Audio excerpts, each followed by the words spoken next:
ubufasha yageneye abaturage ku mbaraga yakoresheje muri uyu muganda. Umuganda wahuje imidugudu ibiri yo muri Bumbogo, umudugudu wa Masizi, umudugudu wa Kayenzi. Akaba ari ibikorwa bisanzwe dukora nk'abaturage.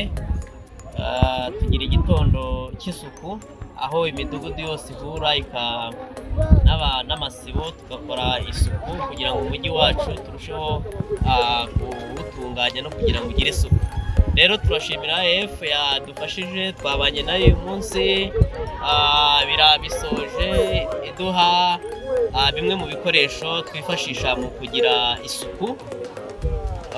Rero isuku muri rusange ni ikintu u Rwanda rwacu, umujyi wa Kigali dufiteho inyungu ndetse tunagambiriye. Ndumva mukoze kandi muzagaruke. Murakoze cyane.